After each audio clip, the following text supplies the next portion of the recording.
from the outbreak of the coronavirus, the Nigerians in Diaspora Commission, NIDCOM, alongside major stakeholders, had contributed a lot in curbing this pandemic, especially as it affects Nigerians trapped in the affected countries. The Commission advised Nigerians to be wary of the virus and adhere to all medical directions, and also assured them of the commitment of missions and the Federal Minister of Foreign Affairs to the welfare of Nigerians. On the program, we'll focus on diaspora, Nigerians, and COVID-19. My guest is the Chairman CEO, Nigerians in the Diaspora Commission, Honorable Abike Dabiri-Erewa. Stay on for the program after this time out. Don't go away.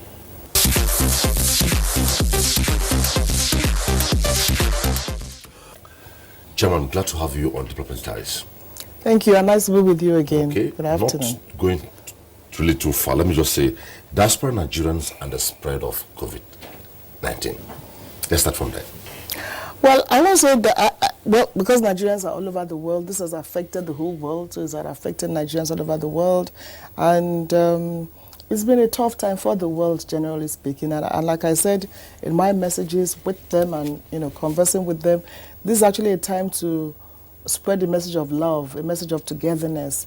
Let's be our brothers and sisters keepers. Let's pick up a phone and call our brothers and sisters, find out how you're doing, because it's a tough time for the whole world, and for Nigerians in the diaspora in particular. Some are stranded abroad. So various embassies have sites online where you can actually reach them, and everybody understands the situation. If you're stranded, if your visa expires within this period of coronavirus, just go to the embassy in the country you are. I mean, they will look at your documents and, of course, do what they have to do. So the U.S. Embassy, the U.K. Embassy have such options. Go online and communicate with them. However, don't use that as an opportunity to try to capitalize on the situation. Maybe wait for 4 or 5 months and then you come and say, oh, when I was there, I was stranded. So you need to go there now and let them know that, look at my visa, but then I can't leave. What do I do? And you can apply for an extension of your status, an extension of your visa. So again, I appeal to all Nigerians abroad. You need to do that. And of course, don't forget that most embassies are now practically also on lockdown. So you can actually go online and get those things done. And I want to start by even going back to where it all began, Wuhan. I remember that time there was a lot of agitation that students in Wuhan wanted to come back home. And what the students were telling us was, just give us some financial support. And I like the students. I'm so impressed with them. They have an organization, they have their names, they have their list, they are registered. And they approached the federal government, just give us some form of financial support. And they told us that China was actually giving them their needs, basic food, face mask, but they needed a little money to take care of some things. And they asked for $500 per person, which President Buhari approved and was disbursed to them directly through our mission in China. And why I said I'm impressed with them is the fact that they didn't come to lie to capitalize on the situation. There was a group, a Nigerian diaspora organization group that was a fake group that actually went out to say, oh, we're soliciting money. Well, it's a lie. So I'm really impressed with our students because they were very sincere, they were very honest, and they wrote a letter of gratitude to the federal government saying they were impressed with the prompt response to their demand. And it was just, let's give us $500 per student. We can take care of ourselves. The Chinese government are doing enough, and just a little something to hold. So I'm quite impressed with the way they handled the situation. So being the without lying. Yeah, being the focal commission between diaspora Nigerians and Nigeria indeed, what's the update in terms of Nigerians affected, victims, dead? Have we had anything like that? I think one in Italy. Okay. There's a rumor about one in the UK, it's not confirmed. And so only one who was caught up in Italy, and I think actually resides in Canada. So that's the only one we have now. There's a rumor of one now in the UK, but it's not confirmed. So we keep in touch and monitor the situation. So even in Nigeria, one death right now, all over the world so far. Like I said, there's only one case of a Nigerian that has been killed as a result of this a virus that nobody can I agree. really You understand. have commended So. Nigerian students abroad, and at the beginning of all this, you were very sustained in your advocacy, appealing to them to comply, not to cut corners and what have you. Have you Because that had was the key yes. thing. Yep. And my worry is that even here in Nigeria, we don't seem to be complying enough. We don't seem to be complying enough. New York was on lockdown. So here you see how people tell you, well, it doesn't matter, let me go to church, let me gather. They said no social gatherings, and there was a party by one of our musical stars. They're saying avoid gatherings, churches are still opening. Now the Sultan has given an instruction that all mosques should close in Abuja, and I'm sure that instruction will be carried out to the letter. So, for those abroad and, talking to them, it's like you have to obey laws. We're talking about discipline here. If our students in Wuhan did not stay indoors, obey the laws of that country, they were probably in trouble today, but they did. And in any case, in those countries, you have to obey laws. So in Nigeria, one of the things I appeal to our people is, let us learn to be disciplined. If you're told don't do this, don't do it. So let's not take anything for granted. Let's obey laws. Let's listen to authorities. And then we need to do more at every level. Everybody sitting down and say, President Buhari, talk.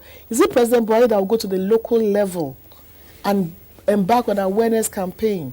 By now, you should see everybody at the local level, local government chairman, councillors, supervisors, go to every ward, unit, and give the message that you need to give. What are the things you should do? What are the things you should not do? We should be taking the message to the streets and practicing what we've been told to practice. Not, just sitting down and say, well, it really doesn't matter. We are all in this together. We all have to work with governments. We all have to obey rules and regulations so that we do not have, so that we can actually curtail the spread of the epidemic. So mine is really, everybody out there, be a teacher. Each one talk to one person. These are things we need to do. These are things we don't need to do. And I believe that if we obey laws, we'll be able to learn from the mistakes of some of those countries that, just could not handle it. I'm hoping so. Okay, sometime last year, precisely 2019, you activated a synergy between your commission and Diaspora Nigerians within the medical field. Have they been useful at this time? At this time, they're trying to be, but it's a confusing period. In the countries where they are, they're also a short supply of necessary things needed. So it's a world, it's not a problem of, Nigeria has a problem. The world has a problem. But a group of them are coming together to see what they can do. A group just 2 days ago gave some consignment of facial masks, gloves for onward distribution to some health centers, which will hand over to the NCDC. Another group will be bringing some materials next week. So it's even tough moving those materials in the first place. So they're trying to do their best. They're coming together to say, how can we help? But as doctors in their own various areas, they're also first responders in those various areas. So everybody's on the field. So it's a bit of a peculiar situation. But what they are trying to do is see how they can send some supplies, send some kits, send some financial support that will give directly to the NCDC or the Federal Ministry of Health. So it's a tough time for the world. It is a tough time for the world. We're hoping that when everybody gets enough, we'll have more than enough to send to our people. And then what they are doing is through various social media platforms, through various contacts with people at home, giving necessary awareness on what you should do or not do. So various ways of raising awareness, they're trying to do that. But a group is coming together, so I hope we succeed in what they're trying to do. All this will be over with time. So Amen. What lessons should we learn from it? For me, I'll go a bit spiritual. Spiritual that here we are in a world where we've been talking about nuclear weapons, terrorism. There's one virus that you don't even know comes and destabilizes the whole world. And it shows that no man is an island. It shows that the world is connected. It's a global village. Sure.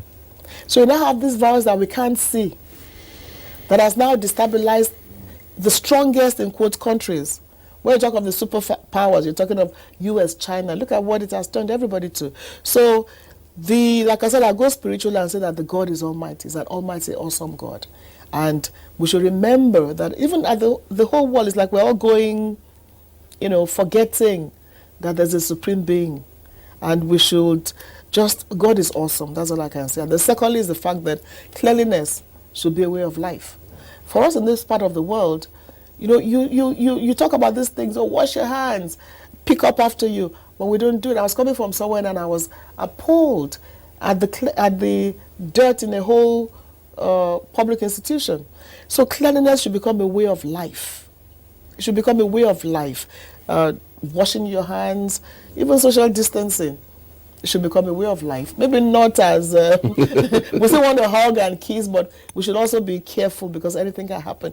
And I hope the rumor that a new virus is coming up in China is not true, because I was reading now you don't know what to believe anymore in social media, so we don't know, but I hope so. So when you look at a country like Japan, always clean. Cleanliness is part of their lives. You learn it from when you're a baby. So here in Africa, we should make cleanliness our watchword, and as they say, cleanliness is next to godliness, and discipline. Discipline. When laws are made, they should be obeyed. Okay, the last on COVID-19, before we go to other matters on this, is on your site I read that APC UK made some donations. What informed this? Yeah, they just to help out. So we have a team in the UK, led by Adiomo, who came and distributed some items to the commission, and we're very impressed with that, and we hope that others will do the same thing. And they're just following our preaching that this is a time to show love to one another. This is a time to be our brothers and sisters keepers. This is a time to extend a hand of friendship to another person. It's not a time to be hostile.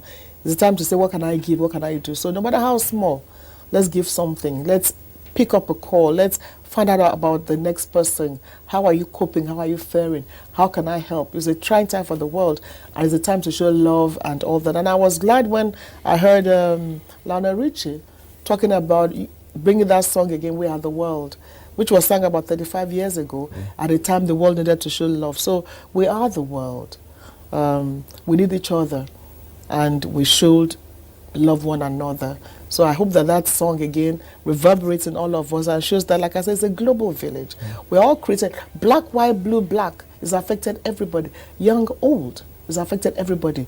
Now, if the developed world do not do something about stopping the virus worldwide, it will affect everybody. So it's about not knowing that it's not about you are strong, I'm weak. It's about holding each other's hands so that we all can be lifted up. Okay, what do you make of the $2 million donation by the United Nations to assist in some essential health facilities? It's worthwhile, it's necessary, and I'm sure it will be judiciously spent. And every support that anybody can give now helps, because we're talking about human lives here, and we don't know what will happen. Okay. Away from COVID-19. And a time for Nigeria to also look inwards, there be a productive economy. Okay. There's no reason why we shouldn't be producing face masks. There's no reason why we shouldn't be producing gloves, sanitizers. And I like the creativity. Some school sent something to me, how to make your sanitizers, and I found out that it's actually very correct. I told you how to make your sanitizer in 3-4 steps, and they're doing that. The governor of Abia, they came up with his own sanitizer. So let's be more productive. These are things that we should have locally in Nigeria. So I hope that it helps us to reflect on where we're coming from as a nation, where we are going, where we should be. I hope so. Away from COVID-19, where are we with the recent collaboration you had with FCT regarding the Diaspora estate in Abuja? It's a medical city. A medical city. Medical city. So we have a team working with the FCT team. Is the medical team in the Diaspora involved in this? Yeah, it's a Diaspora. It's a huge place. Part of it will be a Diaspora medical city, where those in the Diaspora, what FCT's plan is a huge space where everything will be available. So you can build a laboratory. I can build a screening center. You can, bring your gynecological thing. So it's going to be like, like we see in other parts of the world. So imagine if this has been in place before now. Exactly.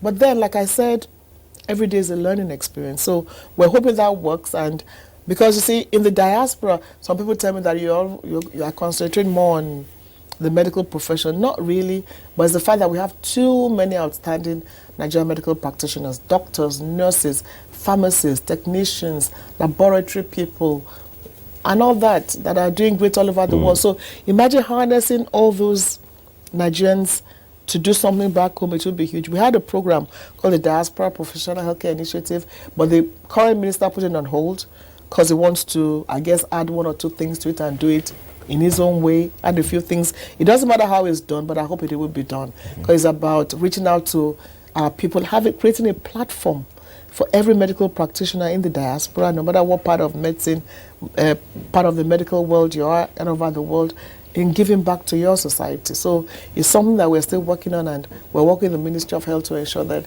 it takes off, of course, after Corona.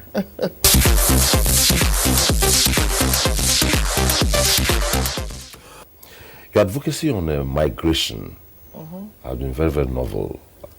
Have we achieved any mileages with this as admitted?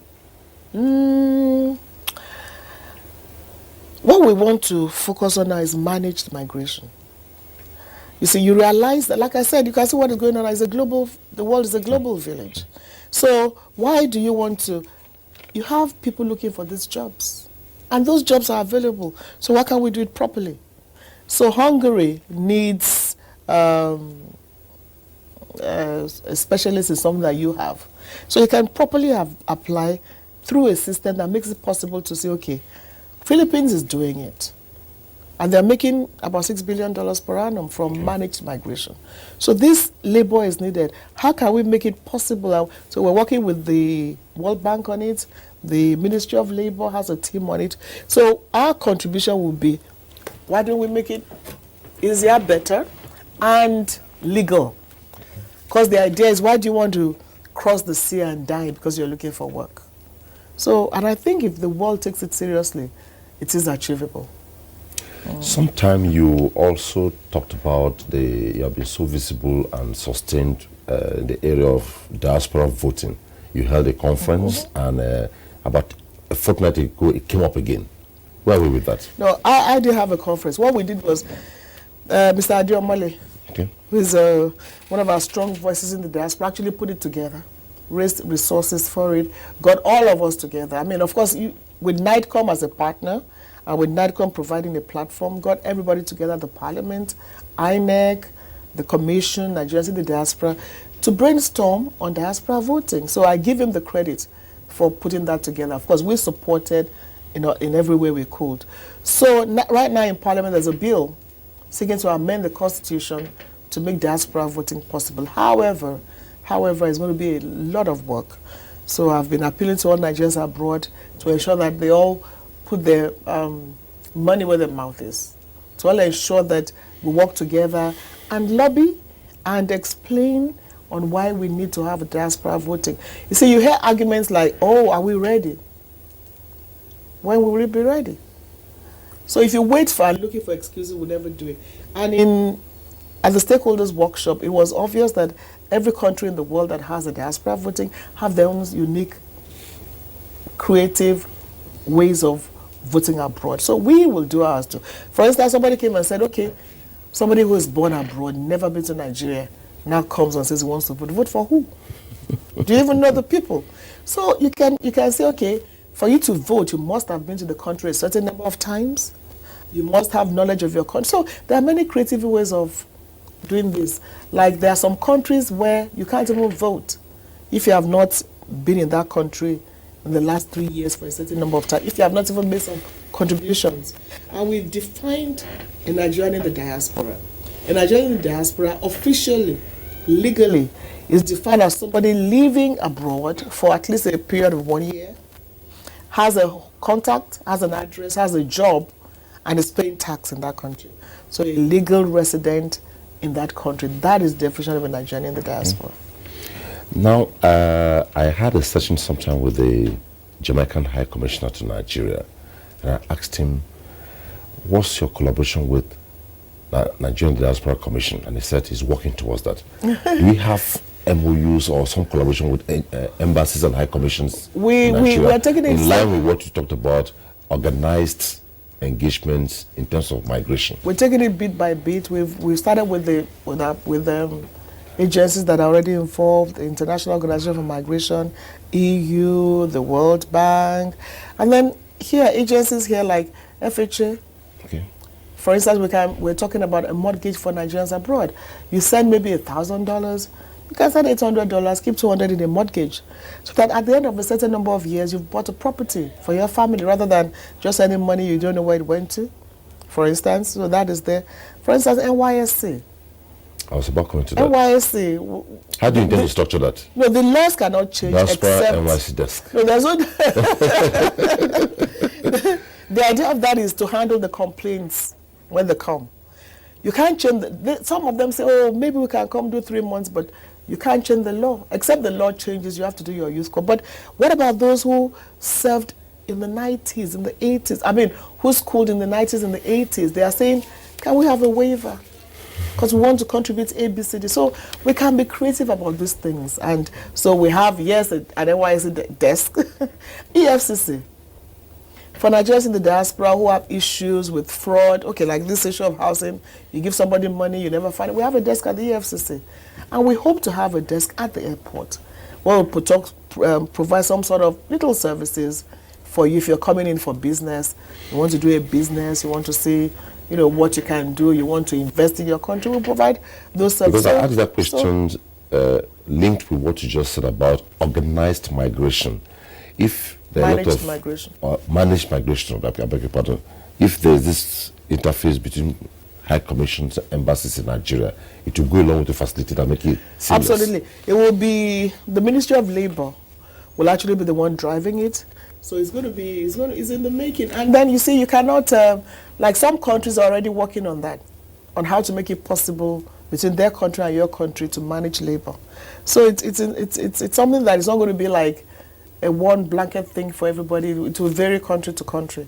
So that you can say that you request this, have a place to go to officially and say, well, do you have this service? Somebody said to me, if you promote that, wouldn't they say you're promoting, exporting your talents? But we have a whole bundle of talents. And we say, if they need your service, go and do the job, and then you can always come back when you want to. And we keep saying that it's no longer brain drain or brain gain, but brain circulation. So you go, you come back, and we're not saying pack your bags and come home if you're in the diaspora. We're saying that wherever you are, let's work with you. Wherever you are some of the best everywhere in the world. Why don't we work together? Wherever you are, let's add value to our country. And you know what? At the end of the day, no matter where you are in the world, home is home. So what role can you play in making home a better place? Because home is still where you're going to return to, no matter how many years you've lived abroad. Home is still like somebody not too long ago has come to Nigeria to actually, decide where he wants to be buried when he does pass on. So home will always be home. So what can you do to make home a better place? So it's about Nigerians at home, partnering with Nigerians in the diaspora to make Nigeria a better place. It's about human capital development. You have been so bold about one direction, meaning that is Nigerians who are giving us bad image abroad, and you have been very bold with them. Have you been able through your advocacy to stem it? I don't think it's getting worse. Okay. I don't think it's getting worse. I think the message is resonating. And one thing is clear. Almost all your interactions with them will always end up with that. Even most importantly, Mr. President. Okay. Mr. President will always tell them, be of good behavior, be good ambassadors, and always remember home, wherever you are. It's always been his message everywhere he speaks to Nigerians in the diaspora. And the thing is, if you do get into trouble, you don't keep knocking on doors and say, come and save me. And the world is a tougher place now. You get into trouble, you serve the penalty. However, we have cases where if you don't commit the crime, we don't allow. I'll tell you something that happened. Again, a few days ago, I got a phone call. The guy says, I need your help terribly. It's a +44 number. I need your help terribly. I'm in the UK. I sought for asylum. Now I have a refugee status, but they took my son. So, okay, you sought for asylum. Why? You said you were gay. You lied. You said you were gay. And they gave you refugee status, asylum. But where did you get a 4-year-old child? So if you are gay, you are not married, you don't have anything, where did you get a 4-year-old son? So they took that son from him. So I said, you are now coming to me to help you. How? You lied about your country. You lied you were being persecuted before you were gay. And you know it's not true. And now the lie caught up with you. Of course, there's something I can do for such a person. They've taken your son because you were a liar. So my appeal to Nigerians is, it doesn't pay on the long run, telling lies and getting into trouble. And we have a guy who is going to be one of our advocates, Smart, who came in from Kenya. We were able to bring Smart back from Kenya. He had gone to Kenya. He became an irregular migrant. He overstayed his visa. He was locked up for 6 months. And by the time the mission, an NGO brought his case to us, the mission intervened. We intervened. The governor of Kaduna State immediately said, oh, if he's my citizen, let's do everything to bring him back. He's back home now. And he's saying it's not worth it. The 6 months he spent in that prison, he would have graduated. You know? So we keep giving you real life stories and examples to show you that, yes, there are challenges in our country, but there are also opportunities. But we have had cases where you have rescued a lot of Nigerians through your intervention, through the Foreign Affairs Ministry, through Nigerian missions abroad. The question is, what MIE do you have in place to monitor these persons? Some of them are back in the country. Are they doing well? Have they relapsed? Are you monitoring them? Well, some. Like in the case of those that came from South Africa, some you can't get in touch with them again. They've changed their numbers. Some, but those who stay in touch, we're actually in touch. And we're still doing a program with them. We have a program with Smedan that will be introduced to them soon, where you can have some money and start your business. We're trying to work with NERSAL for Nigerians involved in agriculture to be able to participate in the program that NERSAL has. So there are various areas of intervention, and they just know that we're accessible. I think that's the key thing. They know they walk in or reach us, and we're able to give them answers. Even if we don't have those answers, we receive them and treat them with decency. Okay. So I'm not saying it's been everything perfect. We have our challenges, a whole lot of challenges, but we will not be deterred in doing what we have to do as directed by Mr. President. Honorable Abike Dabiri-Erewa, it was nice having you on Diplomatic Ties. Thank you very much, and well done. Great job you're doing on your program. Thank you.